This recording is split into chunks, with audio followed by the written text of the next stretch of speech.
To my video on graphing functions and linear equations. Okay, so today we're going to be completing the function table, which we did in the previous unit, and then we're going to graph the linear function. And if you look at the word linear, okay, you see the word line, and linear means graph of a line. So let me just point this out here. You see the word line in it. So we're going to be graphing a line. So previously, we talked about our x's being our input and our y's being our output. So what we're going to do is write input minus 4, and I forgot to circle this. So input minus 4, and that equals negative 3. So then I write the ordered pair 1, negative 3. Okay, the next input is 2, so 2 minus 4 is negative 2. So the ordered pair is 2, negative 2. Now we have 3 minus 4 is negative 1. And so we write the ordered pair 3, negative 1. And now we have 4 minus 4 equals 0. So we have the point 4, 0. Okay, now we are going to graph each of these ordered pairs. Remember, the first number is always the x value, so that tells you to go horizontal, left or right. And the second number is the y value, so that tells us to go vertical, up and down. So we always start at the origin. So we're going to start right here, and we're going to go over 1, and then it says negative 3, so we're going to go down 3. Okay, back to the origin, over 2, down 2. Back to the origin, over 3, down 1 for negative 1. And the last one, over 4 and down 0. So we stay right on the x-axis. Okay, so you're going to connect the coordinates, and I'm going to use my line here. And connect the dots. And that is not perfect. So hopefully you use a ruler when you do this. And then we want to put arrows on each end. Okay. Now moving down to the next one. So let's look at example number 2. We have the rule y equals negative 3x. So that means we're going to do negative 3 times our input. Okay, so negative 3 times our input, which is negative 1. And that becomes positive 3. So we write the ordered pair negative 1, 3. The next input is 0. So we're going to do negative 3 times 0 equals 0. Okay, the next one is negative 3 times 1. So we get an output of negative 3. So 1, negative 3. And the last one, negative 3 times 2, and we get an output of negative 6. So we're going to write the ordered pair 2, negative 6. Now, let's graph it. So start at the origin. The x value is negative 1, so we're going to go left 1. And then the y value is positive 3, so we're going to go up 3 and put a dot right here. The next one is 0, 0, so I'm going to just stay right at the origin. And the next one is 1, negative 3, so I'm going to go over 1, down 3. And the last one, start at the origin, over 2, down 6. Okay, so I'm going to connect the dots. Try to make your line as straight as possible. If you have a ruler, use a ruler. And here we go. Whoops. See if I can move that over.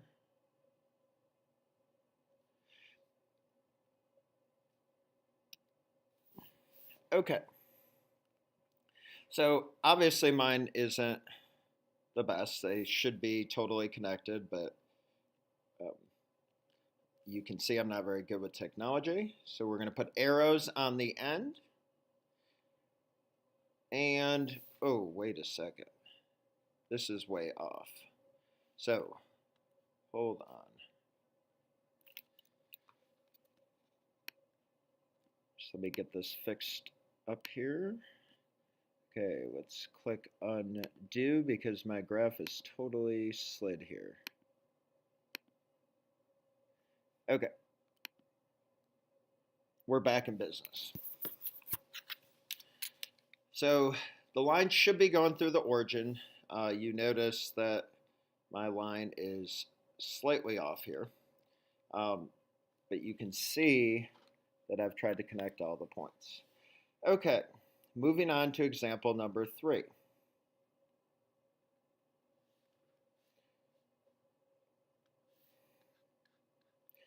We have the rule 3x, y equals 3x plus 1. So I'm going to circle the expression. So it's 3 times input plus 1. So we're going to do 3 times negative 2 plus 1. Now, when we do this, we follow order of operations, or you can just type it into your calculator just like this. But I'm going to do it in my head. So 3 times negative 2 is negative 6, plus 1 is negative 5. So we're going to write negative 2, negative 5. And then we've got 3 times negative 1 plus 1. 3 times negative 1 is negative 3, plus 1 is negative 2. And then 3 times 0 plus 1. So 3 times 0 is 0, plus 1 is 1. So we're going to write 0, 1.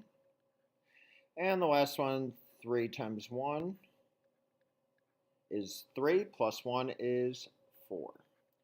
And one thing I forgot to point out in the other ones is that if the x's follow a pattern, like they do here, then you will see a pattern in the y's. Not the exact same pattern, but you will see a pattern.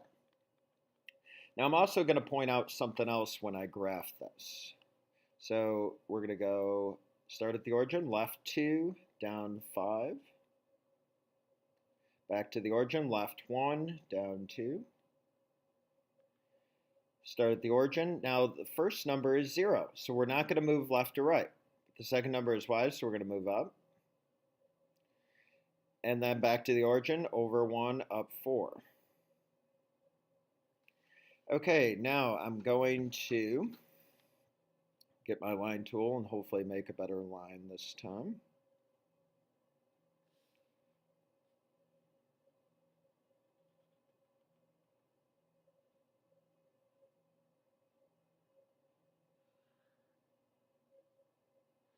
Oops. Okay, that's slightly better. And don't forget we need to put arrows on both ends to show that it's an actual line. Otherwise it's a line segment.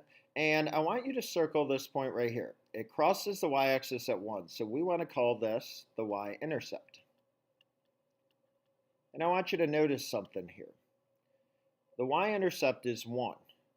Where do you see 1 in this equation? Oh, the 1 is right here. So I want to point out this is the equation for a linear line, a linear equation. So we have y equals mx plus b. And the b, of course, is going to represent the y-intercept.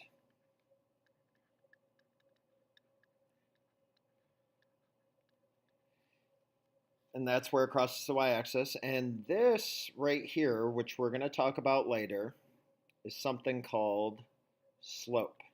And this determines the steepness of the line.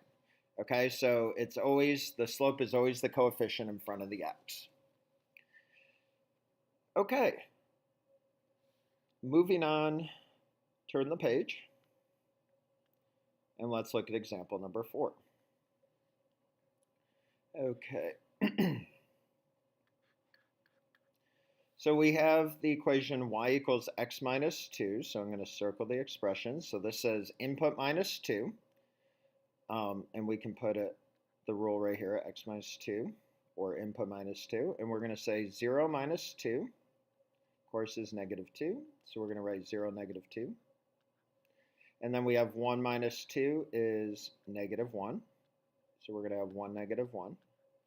Then we have 2 minus 2 is 0, so we're going to have 2, 0. And we have 3 minus 2 is 1, so we have 3, 1. Okay, now, I want you to notice, this time, where it crosses the y-axis. So, start at the origin. The first number is 0, so don't move. The second number is negative 2, so that's the y value up and down, so we're going to go 0, negative 2 right here, right on the y-axis. And then we're going to start at the origin, 1, negative 1. Start at the origin, 2, and then down 0, so just stay right here on the x-axis. And start at the origin, over 3, up 1. Okay, now we're going to connect the dots. And you can see I'm getting slightly better here. And don't forget to put arrows on both ends. And let's always circle the y-intercept because that is very important in terms of the equation and where it's passing through the y-axis. So this is the y-intercept. And notice it crosses at negative 2 now. So look, the end of the equation is minus 2. And we know from integers that subtracting 2 is the same as adding a negative. So that's why negative 2 is the same as minus 2 in this case. So they match up. All right, moving down to example 5. So let's clear this out. And from here on out, we are going to just circle the y-intercept because we've labeled it enough that I think you know when we circle it that that is the y-intercept. So, circle your expression. So this is 2 times input plus 3, so we're going to write that here. Okay, so 2 times negative 2 plus 3, and 2 times negative 2 is negative 4, plus 3 is negative 1. So we're going to write negative 2, negative 1. We've got 2 times negative 1 is negative 2, plus 3 is positive 1, so we've got negative 1, 1. Okay, we've got 2 times 0 plus 3. 2 times 0 is 0, plus 3 is 3. So we've got the order pair 0, 3. And the last one. 2 times 1 is 2, plus 3 is 5. So we've got 1, 5. Now we've got to graph it like we've been doing. So always start at the origin. First number is negative 2, so go left 2. Second number is negative 1, go down 1. Back to the origin.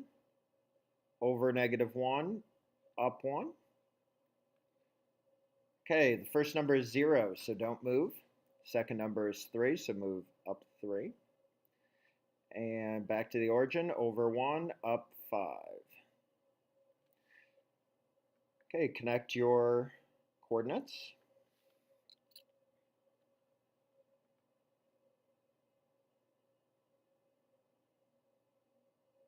Okay, that one's pretty good. Make sure you put arrows on both ends. And let's circle the y-intercept. And this time it crosses at 3. And what does the equation end with? Plus 3. Okay. Last example. Now this one's set up a little bit differently. So, and it's okay.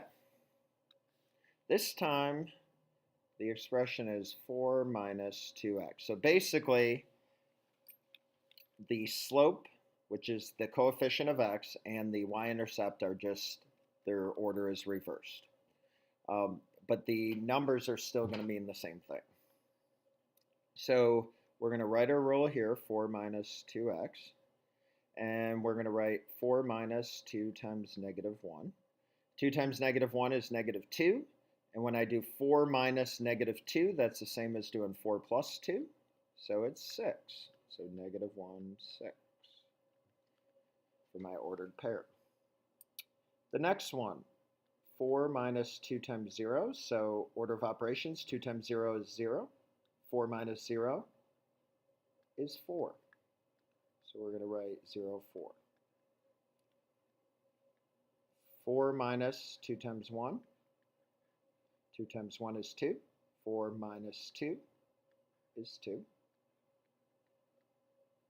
So we write down 1, 2. And the last one, 4 minus 2 times 2. 2 times 2 is 4. 4 minus 4 is 0. So we write the order pair 2, 0. Now let's graph it. Start at the origin, over 1, up 6. Back to the origin. First number is 0, so don't move. Second number is 4, so move up 4. 1, 2, so start at the origin, over 1, up 2. And start at the origin, over 2, up 0. Now connect your coordinates. So I'm going to grab this again and line them up.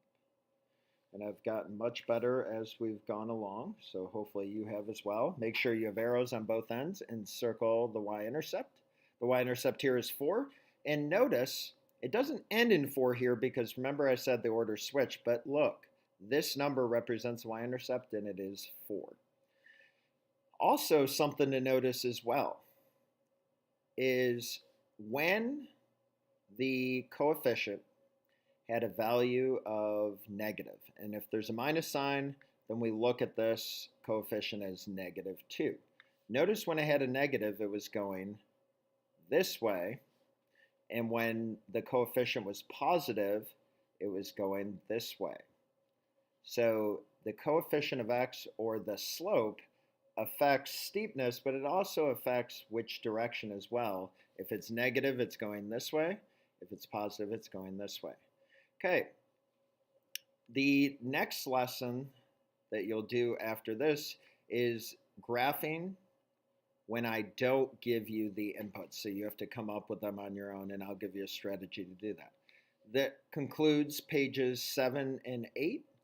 I hope you enjoyed these informative notes, and have a great day.